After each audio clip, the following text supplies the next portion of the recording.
everyone, எல்லாரும் எப்படி இருக்கீங்க? So this is Dushara. So இன்றைக்கி என்ன நம்ம பார்க்க போகிறோன்னா வந்துட்டு மோஸ்ட்டாக நான் வந்துட்டு என்னோடய 12th ரிசல்ட் வீடியோ போட்டிருந்தேன். அந்த வீடியோலையும் அதுக்கப்புறம் நீட் வீடியோ போட்டிருந்தேன். நான் எக்ஸாம் எழுத போயிருந்தேன். ஸோ அந்த வீடியோலையும் மோஸ்ட்டாக வந்த கமெண்ட்ஸ் ஸ்டடி டிப்ஸ் போடுங்க அப்படின்னு சொல்லி தான் வந்துருந்துச்சு. ஃபிசிக்ஸ், கெமிஸ்ட்ரி, பயாலஜிலாம் எப்படி ஹோலாக ஹோல் இயர் எப்படி மேனேஜ் பண்ணுறது, அந்த மாதிரி நிறையா டிப்ஸ் கேட்டிருந்தீங்க. So most of the comments அதுதான் இருந்துச்சு. ஸோ அதனால நீங்கள் எல்லோரும் மோஸ்ட் ரெக்வஸ்டட் வீடியோ கேட்ட மாதிரி ஸ்டடி டிப்ஸ் தான் நம்ம இன்றைக்கி போட போகிறோம். வித் 5 பேசிக் டிப்ஸும் நம்ம கொடுக்க போகிறோம்.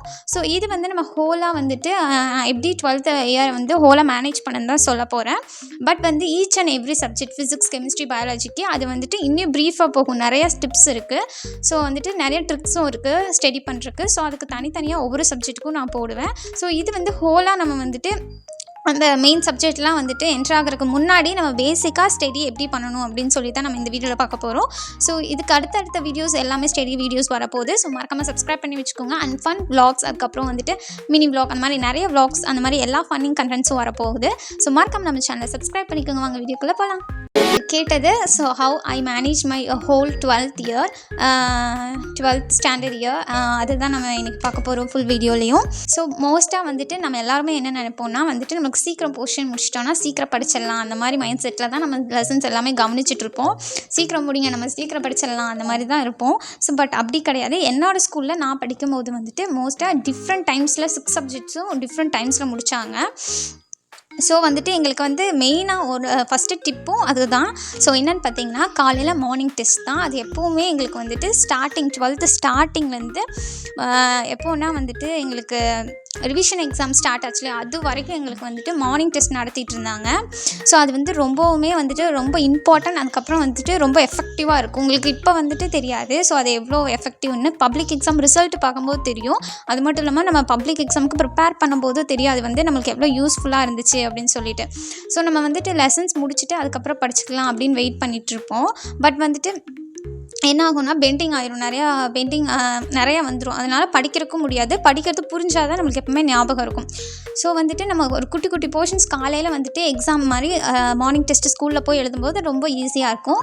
ஸோ உங்களுக்கு மார்னிங் டெஸ்ட் நடத்துனாங்கன்னா அது கண்டிப்பாக அந்த போர்ஷனை தெளிவாக படித்து புரிஞ்சுட்டு நீங்கள் போய் ஆன்சர் பண்ணணும்.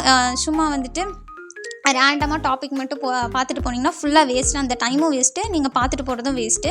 ஸோ உங்களுக்கு நடத்தலை மார்னிங் டெஸ்ட் அப்படின்னு சொன்னால் வீட்டிலே ஒரு மேம் கிட்ட போய் கேளுங்க. கண்டிப்பாக அவங்க போர்ஷன் தருவாங்க. மேம் கிட்ட போய் கேளுங்க. அவங்க கண்டிப்பாக போர்ஷன் தருவாங்க. நான் இந்த மாதிரி தினமும் மார்னிங் டெஸ்ட் எழுத போகிறேன் அப்படின்னு சொல்லிட்டு நீங்கள் சொன்னீங்கன்னா வீட்டிலேயே உட்காந்துட்டு நீங்கள் அன்றைக்கி ஈவினிங்காக அந்த போர்ஷன் கேட்டு வந்தீங்கன்னா காலையிலேயே நம்ம வீட்டிலே எழுதி கொண்டு போய் கொடுத்துடலாம். என்ன மிஸ்டேக்ஸ்னாலும் அவங்க கரெக்ஷன் பண்ணிப்பாங்க.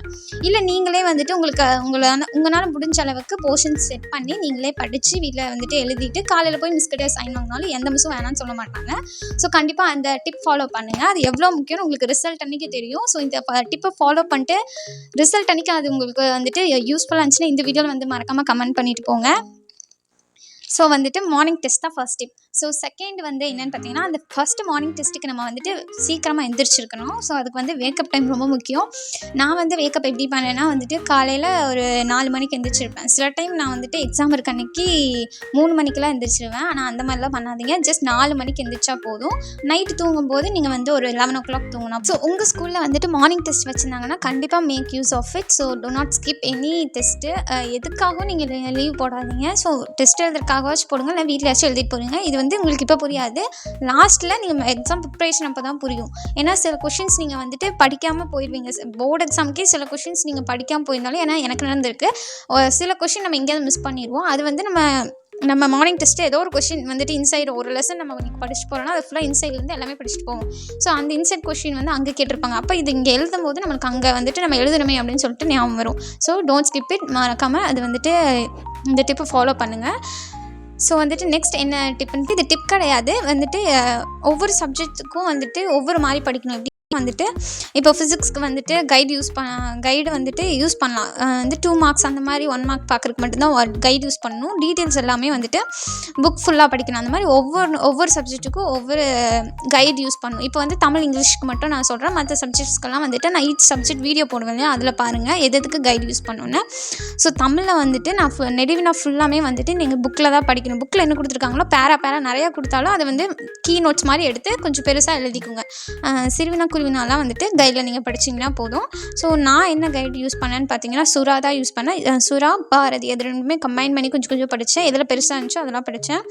இங்கிலீஷில் வந்துட்டு நான் சுறா தான் யூஸ் பண்ணேன். அண்ட் ஆல்சோ வே டு சக்ஸஸும் யூஸ் பண்ணேன். ஜேம்ஸும் நான் யூஸ் பண்ணேன். ஒவ்வொருக்கும் கிராமர் அந்த மாதிரி பார்ட்டாக வந்துட்டு கைட்ஸ் யூஸ் பண்ணேன் எங்கிட்டேருந்து கைடை வச்சு. ஸோ நீங்களும் அந்த மாதிரி யூஸ் பண்ணுங்கள். மிச்ச சப்ஜெக்ட்ஸ்க்கெல்லாம் அப்புறமா நான் சொல்கிறேன். கிரியேட்டிவ் ஸ்டடி ஷெட்யூல் அப்படின்னா என்னென்னு பார்த்தீங்கன்னா வந்துட்டு நம்மளுக்கு வந்து இப்போது ஸ்கூல் ஆரம்பிச்சாச்சு, 1 மந்த் முடிஞ்சாச்சு. இப்போ வந்துட்டு ஓவராலாக வந்துட்டு நம்மளுக்கு லெசன்ஸ் தான் நடத்திட்டு இருப்பாங்க. என்னடா படிக்க முடியல அப்படின்னு நம்ம நினைப்போம். ஏன்னா லெசன்ஸ் ஃபுல்லாக தான் சாயங்காலம் வரைக்கும் நடத்துவாங்க. ஸோ எங்கள் ஸ்கூலில் வந்து சாயங்காலம் ஃபுல்லாக காலேருந்து சாயங்காலம் வரைக்கும் லெசன்ஸ் தான் எடுத்துகிட்டு இருந்தாங்க. நாங்களும் எப்படி தான் படிக்கிறதுன்னு தான் யோசிச்சுட்டு இருந்தோம்.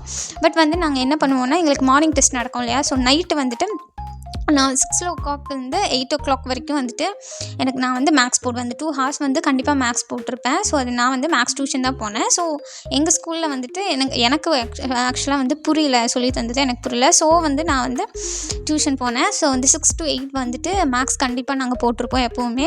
எப்படின்னா அந்த மாடல் சம் ஒரு சம் போடுவாங்க, போட்டு காமிப்பாங்க. அதே மாதிரி மாடல் சம் நாங்கள் எல்லாமே பார்க்காம போடுவோம். ஸோ வந்துட்டு நம்ம அந்த மாடலில் கேட்டால் க்ரியேட்டிவ் சம்ஸ் கூட நம்மளால் போட முடியும். அந்த மாதிரி நீங்கள் வந்து ட்ரை பண்ணி பாருங்கள். ஸோ உங்களுக்கு புரிஞ்சிருச்சுன்னா வந்துட்டு நீங்களே டெஸ்ட் எழுதி பாருங்கள். அந்த மாதிரி 2 hours வந்து மேக்ஸுக்குன்னு தனியாக ஒதுக்கிடுங்க. ஓகேவா? என்ன எக்ஸாம் இருந்தாலும் important exams half yearly, quarterly அந்த மாதிரி இருந்தால் மட்டும் அதெல்லாம் நீங்கள் பண்ண வேணாம். மற்றபடி இந்த டிப்பை நீங்கள் கண்டிப்பாக ஃபாலோ பண்ணணும். ஸோ 8 to 9:30 வந்து நான் என்ன பண்ணுவேன்னா வந்துட்டு டிஆர்எஸ் போர்ஷன், அதாவது வந்துட்டு காலையில் மார்னிங் டெஸ்ட் நடக்கும் இல்லையா, அந்த போர்ஷன் நான் படிச்சிருவேன். ஸோ 9:30லேருந்து 11 வரைக்கும் நம்மளுக்கு எதாவது ரைட்டிங் ஒர்க்ஸ் கண்டிப்பாக இருக்கும், ரெக்கார்ட் அந்த மாதிரி இருக்கும். ஸோ அந்த மாதிரி நான் ரைட்டிங் ஒர்க் பார்ப்பேன். ஸோ மார்னிங் டெஸ்ட் வந்து காலையில் நேரமாக எழுந்திரிச்சு மறுபடியும் ரிவிஷன் பண்ணிட்டு நான் வந்துட்டு 4 o'clock எந்திரிப்பேன்ல. ஸோ அந்த மாதிரி காலையில் எழுந்திரிச்சு ரிவிஷன் பண்ணிட்டு காலையில் போய் எழுதிடுவேன். ஸோ இதுதான் வந்துட்டு ஆக்சுவலாக வந்து ஸ்டடி ஷெட்யூல். ஸோ இந்த மாதிரி ஃபாலோ பண்ணிங்கன்னா உங்களுக்கு ஈஸியாகவும் இருக்கும், மேக்ஸும் படித்த மாதிரி இருக்கும். ஏன்னா நம்ம வந்துட்டு டெஸ்ட்டில் வந்துட்டு மெயின் சப்ஜெக்ட்ஸ் படிப்போம் இல்லையா. நம்மளுக்கு வந்து இப்போ பயாலஜி எடுக்கிறோன்னா நம்மளுக்கு அது கட் ஆஃப் வராது. ஆனால் நம்ம மேக்ஸ் வந்து அவ்வளோ சீக்கிரம் இம்பார்ட்டன்ஸ் கொடுக்க மாட்டோம். பட் இப்படி பண்ணும்போது நம்மளுக்கு இம்பார்ட்டன்ஸும் வரும்.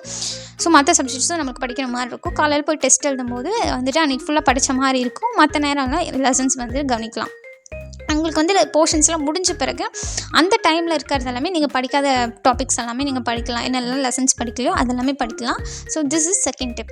ஸோ தேர்ட் டிப் அப்படி என்னென்னு பார்த்தீங்கன்னா வந்துட்டு டைம் மேனேஜ்மெண்ட் வந்து நான் செகண்ட் டிப் சொன்னேன்ல, அதுக்கும் உங்களுக்கு வந்து யூஸ்ஃபுல்லாக இருக்கும். ஸ்டடி டைம்லேயும் வந்துட்டு கண்டிப்பாக யூஸ் ஆகும். இந்த 2 hours இந்த 2 hours இதுக்கு தான் நான் யூஸ் பண்ணுவேன். ஸோ மிச்சம் எக்ஸ்ட்ரா வந்துச்சுனாலும் அந்த போர்ஷன் அப்படியே வச்சுருங்க. இதெல்லாமே முடிச்சுட்டு அப்புறம் பின்னாடி வந்துட்டு கொஞ்சம் டைம் இருந்துச்சுன்னா அந்த போர்ஷன் முடிச்சிருங்க. இல்லைன்னா நாளைக்கு அந்த போர்ஷனை முடிச்சிருங்க. ஸோ முடிஞ்ச அளவுக்கு டைமுக்கு முடிங்க. இது வந்துட்டு ஸ்டடிக்கும் யூஸ் ஆகும், எக்ஸாம் ஹால்லையும் யூஸ் ஆகும். ஸோ ஏன்னு கேட்டிங்கன்னா எக்ஸாமில் மேக்ஸிமம் வந்துட்டு தமிழில் வந்து டைம் பத்தாது, யாருக்குமே டைம் பத்தாது. ஸோ அப்போ வந்து நான் வந்துட்டு லாஸ்ட் அந்த 5 minutesல தான் கடற்கரைன்னு உட்காந்துட்டு இந்த பாட்டில் வரும் இல்லையா, அந்த மாதிரி உட்காந்துட்டு எழுதிட்டு இருப்பேன். எல்லாருமே அந்த மாதிரி தான் எழுதிட்டு இருப்போம். ஸோ ஒரு டைமுக்கு மேலே டைம் மேனேஜ் பண்ண பிறகு கொஞ்சம் ஈஸியாக இருந்துச்சு. எப்படின்னா இப்போ நெடுவினானா வந்து 1 marks 2 marks எல்லாம் இருக்கும் இல்லையா. 2 marksே வந்துட்டு 2-3 ராமன் இருக்கும், எனக்கு சரியாக ஞாபகம் இல்லை, இப்போ ரொம்ப நாள் ஆச்சு. ஸோ அந்த ராமன் 2 mark 1 markலாம் வந்துட்டு நான் இப்போ ஒரு கோல் வச்சுப்பேன். அரை மணி நேரத்துக்குள்ளே வந்துட்டு வாட்ச் யூஸ் பண்ணுவோம் எல்லாருமே எக்ஸாம் ஹாலில். ஸோ ½ an hourக்குள்ளே வந்துட்டு 1 mark 2 markலாம் முடிச்சிடணும், மீதி ½ an hour வந்துட்டு முடிச்சிடணும் அப்படின்னு சொல்லிட்டு நம்ம யூஸ் பண்ணுவோம். ஸோ அந்த மாதிரி தான் நம்ம வந்துட்டு எல்லா சப்ஜெக்ட்டுக்குமே பண்ணணும். இப்போ 2 markன்னு எடுத்துட்டிங்கன்னா வந்துட்டு ஒரு ½ an hour ஒதுக்கிக்கோங்க. அப்புறம் 15 minutes ஒதுக்குங்க. ஸோ வந்துட்டு 5 marks அந்த மாதிரி 5 marks எல்லாம் இருக்கும் இல்லையா, அதுக்கெல்லாமே வந்து 30 minutes ஒதுக்கிக்கோங்க. ஸோ அதுக்கப்புறம் வந்துட்டு 1 marksக்கு வந்து ஜஸ்ட் 10 minutes இல்லைனா 5 minutes அவ்வளோதான் தேவைப்படும். ஸோ அந்த மாதிரி எதுலெல்லாம் குறைக்க முடியுமோ டைமை அவ்வளோ சீக்கிரம் வந்துட்டு நீங்கள் ஃபினிஷ் பண்ணிட்டு செக் பண்ணணும். முக்கியமாக செக் பண்ணணும். நான் வந்துட்டு செக் பண்ணுறதை மறந்துடாதீங்க. ஆக்சுவலாக நான் பப்ளிக்கில் வந்து 2 marks வந்து நான் தமிழில் வந்துட்டு விட்டுட்டு வந்துட்டேன். ஸோ ஏன்னா டைம் பத்தலை, செக் பண்ணுறதுக்கு டைம் பத்தலை. ஸோ தெரியாமல் 2 mark நான் வந்து விட்டுட்டு வந்துட்டேன். ஸோ மறக்காமல் நீங்கள் எவ்வளோ எழுதினாலும் பரவாயில்ல செக் பண்ணிக்கோங்க. ஸோ அந்த 2 marks இருந்திருந்தால் நல்லா இருந்திருக்கும். ஸோ 2 marks பத்தலை, நீங்களும் அந்த மாதிரி மிஸ்டேக் பண்ணிடாதீங்க கண்டிப்பாக. நெக்ஸ்ட்டு வந்து என்னென்னு பார்த்தீங்கன்னா 4th டிப் அப்படின்னா பவர் நேப் அண்ட் பிரேக்.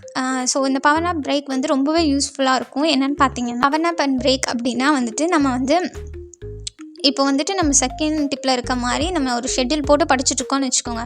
இப்போ ஒரு 25 மினிட்ஸ் வந்து நல்லா ஃபோக்கஸ்டாக புரிஞ்சு எல்லாமே அந்த கான்செப்ட் கதை மாதிரி நம்மளுக்கு சொல்ல தெரியணும். அந்தளவுக்கு வந்துட்டு புரிஞ்சு படித்த பிறகு ஒரு 25 மினிட்ஸ் எங்கேயுமே டிஸ்ட்ராக்ஷன் இல்லாமல் படித்த பிறகு ஒரு 5 மினிட்ஸ் பிரேக் எடுங்க. அது வந்து பவர் நாப்பாக கூட இருக்கலாம், இல்லைனா உங்களுக்கு பிடிச்ச விஷயம் வந்துட்டு வாக்கிங், இல்லை ஒரு தண்ணி குடிக்கிறது, அந்த மாதிரி எதுவாக இருக்கலாம். ஆனால் வந்துட்டு ஃபோனும் அதுக்கப்புறம் டிவி மட்டும் அந்த 5 மினிட்ஸில் பண்ணிடாதீங்க. தூங்குறதுனாலும் பவர் நாப் எடுத்து தூங்கிக்கோங்க, நோ ப்ராப்ளம். ஸோ அது தூங்கி எந்திரிச்சு பார்க்கும்போது நம்மளுக்கு அந்த கான்செப்ட் நல்லா ஞாபகம் இருக்குது நம்மளுக்கு, அதனால தான் நம்ம பவர் நாப் எடுக்கிறோம். ஸோ அந்த மாதிரி கரெக்ட் டைமில் பிரேக்கும் ஒரு ஃபோக்கஸ்டாக புரிஞ்சு படிச்சிங்கன்னா உங்களுக்கு வந்து அந்த டிப் வந்து ரொம்ப யூஸ்ஃபுல்லாக இருக்கும். ஸ்கூல்லேயே உங்களுக்கு வந்துட்டு ஸ்டடி டைம் விடுவாங்களே போர்ஷன் முடிச்சப்ப, அப்போ வந்து நீங்கள் ஒரு பீரியட் ஃபுல்லாக படிச்சுட்டு அடுத்த பீரியடில் ஒரு 10 மினிட்ஸ் மிஸ் வரக்கு எப்படியும் லேட் ஆகும் இல்லையா? ஸோ அப்போ வந்து ஒரு பவர் நாப் எடுத்துக்கோங்க. அப்போ மறுபடியும் படிக்கிறதுக்கு ஈஸியாக இருக்கும். ஸ்கூலில் மோஸ்ட்டாக நீங்கள் என்ன பண்ணுறீங்கன்னா ஃப்ரெண்ட்ஸ் ஸ்கூல்லாம் சேர்ந்து படிக்காதீங்க. ஸோ வந்துட்டு உங்களுக்கு புரிஞ்சாலும் சரி புரியலைனாலும் சரி ஒரு தனி இடத்துக்கு போய் உட்காந்து படிங்க. எந்த மிஸ்ஸும் ஒன்றும் சொல்ல மாட்டாங்க நீங்கள் உட்காந்து படிக்கிறதுல. ஸோ ஒரு தனி ஸ்பேஸில் போய் படிச்சிருங்க. நான்லாம் வந்து என்ன பண்ணணும்னா வந்து அங்கங்கே உட்கார வச்சுருவாங்க. நான் வந்துட்டு ஒரு தனியாக இடத்துக்கு போய் நானும் உட்காந்து படிக்க ஆரம்பிச்சிடும். அந்த மாதிரி நீங்கள் ட்ரை பண்ணி பாருங்கள். ஸோ படிக்கும்போது ஃப்ரெண்ட்ஸ் கூட உட்காந்து படிக்க வேணாம், மற்ற எல்லா நேரம் வேணால் நீங்கள் எடுத்துக்கோங்க. 5th டிப், லாஸ்ட் அண்ட் என்ன டிப்னா வந்துங்க, know your patterns and importance. So நம்மளுக்கு வந்து இம்பார்ட்டன்ஸுங்கிறது ரொம்பவே இம்பார்ட்டன்ட். என்னென்னா நம்மளுக்கு வந்து 10th 11th 12th 3 வருஷமாக நம்ம இம்பார்ட்டன்ட் கொஷின் ரொம்ப வந்துட்டு பார்த்துட்ருக்கோம். ஸோ 12thலேயும் அப்படி தான். இம்பார்ட்டன்ட் கொஷின்ஸ் வந்து நீங்கள் எப்படி பண்ணுறீங்கன்னா ஃபஸ்ட்டு இம்பார்ட்டன்ட் கொஷின்லாம் படிச்சிருங்க. படிச்சுட்டு அதுக்கப்புறம் எல்லா மிச்ச கொஷின்ஸ் எல்லாம் படிச்சிருங்க. ஃபஸ்ட்டு நம்ம ப்ரிஃபரன்ஸ் கொடுக்குறது இம்பார்ட்டன்ட் கொஷின்ஸ்க்கு தான். மேக்ஸ்லேயும்னாலும் இம்பார்ட்டன்ட் கொஷின்ஸ் அந்த இம்பார்ட்டன்ட் மாடல்ஸ் இருக்கு இல்லையா, அந்த மாதிரி இம்பார்ட்டன்ட் ஃபஸ்ட்டு படிச்சுட்டு அப்புறம் பேலன்ஸ் இருக்க எல்லாமே படிக்கணும். இப்போ ஒரு லெசன் எடுத்திங்கன்னா அதில் 2 மார்க் 5 மார்க் எல்லாமே இருக்கும். அதில் ஃபுல்லாக இம்பார்ட்டன்ட் படிச்சுக்கோங்க. படித்து முடிச்சுட்டு அதுக்கப்புறம் ஃபஸ்ட்லேருந்து இம்பார்ட்டன்ட் வந்துட்டு இல்லாத ரீசன்ஸ் கொஷின்ஸ் அந்த மாதிரி இருக்கும் இல்லையா, அந்த மாதிரி மற்றதையும் படிச்சிருங்க. ஆனால் எதுவும் ஸ்கிப் பண்ணிடாதீங்க, எந்த கொஷினுமே ஸ்கிப் பண்ணாதீங்க. மோஸ்ட்டாக கேட்டதே இல்லை வரலாறுல அந்த மாதிரி இருந்தால் மட்டும் நீங்கள் ஸ்கிப் பண்ணிங்கன்னா போதும். மோஸ்ட்டாக ஸ்கிப் பண்ணாதீங்க. அதுவும் வந்துட்டு 2 மார்க்ஸ் எல்லாம் ஸ்கிப் பண்ணாதீங்க, எதுன்னு கேட்பாங்கன்னே சொல்ல முடியாது ஃபிசிக்ஸில். அப்புறம் வந்து இந்த இம்பார்ட்டன்ட் கொஷின்ஸுமே நீங்கள் எப்படி படிக்கணும்னா பேட்டர்ன்ஸ், அந்த கொஷின்ஸோட பேட்டர்ன்ஸ் தெரிஞ்சிருக்கணும். இப்போ வந்து 5 மார்க்னால் வந்து நம்மளுக்கு தெரியும் மோஸ்ட்டாக மேக்ஸில் வந்து இந்த மாடல்லேருந்து இந்த 5 மார்க் கண்டிப்பாக வரும் அந்த மாதிரி. ஸோ அந்த மாதிரி பேட்டர்ன்ஸ் வச்சு நீங்கள் இம்பார்ட்டன்ட் கண்டுபிடிச்சி நீங்கள் அந்த மாதிரி படிச்சுக்கோங்க. ஸோ அது ரொம்ப ஈஸியாக இருக்கும். இந்த பேட்டர்ன்லேருந்து இந்த 5 மார்க் 2 வந்துடும் அப்படின்னு சொல்லிட்டு படிச்சிருங்க. ஸோ இது வந்து எல்லா சப்ஜெக்ட்ஸ்க்குமே வந்துட்டு சூட்டபிள் ஆகும். ஸோ நான் கொடுத்த 5 டிப்புமே உங்களுக்கு வந்து யூஸ்ஃபுல்லாக இருக்கும்னு நினைக்கிறேன். ஸோ அடுத்தடுத்த வீடியோவில் நான் வந்து ஃபிசிக்ஸ், கெமிஸ்ட்ரி, பயாலஜியில் எப்படி படிக்கிறது, என்ன மாதிரி படிக்கிறது, என்னென்ன டிப்ஸ் அண்ட் ட்ரிக்ஸ் அப்படின்னு எப்படி எக்ஸாம்லேருந்து போர்டு எக்ஸாம் ப்ரிப்பரேஷன் வரைக்கும் எல்லாமே நான் ஒரு ஃபுல் பேக்கேஜாக போடுவேன். ஸோ அடுத்தடுத்த வீடியோ நீங்கள் பாருங்கள். ஸோ வந்துட்டு ஒவ்வொரு சப்ஜெக்ட்லேயும் எப்படி வந்துட்டு சென்டம் எடுக்கிறதுன்னு டிப்ஸ் போடுறேன். ஸோ வந்து மறக்காமல் பாருங்கள். ஸோ வந்துட்டு நெக்ஸ்ட் வீடியோவில் மீட் பண்ணலாம். ஸோ மறக்காமல் நான் சொன்ன 5 டிப்ஸை வந்து ட்ரை பண்ணிவிட்டு எப்படி இருந்துச்சுன்னு கீழே கமெண்ட் பண்ணுங்கள். ஸோ பண்ணிவிட்டு ஸோ வந்து நம்ம அடுத்த வீடியோவில் மீட் பண்ணலாம் guys. ஸோ மறக்காமல் நம்ம சேனல் சப்ஸ்கிரைப் பண்ணிக்கோங்க. நிறைய ஸ்டடி டிப்ஸ் வீடியோ, அதுக்கப்புறம் ஃபன் vlogs எல்லாம் போடுவோம். ஸோ நிறைய சேலஞ்சஸ் போடுவோம். ஸோ எல்லாமே வந்துட்டு ஃபுல் கண்டென்ட்டாக இருக்க போகுது. ஸோ நீங்கள் வந்து அடுத்த வீடியோவில் வந்து சந்திக்கலாம். பாய் guys.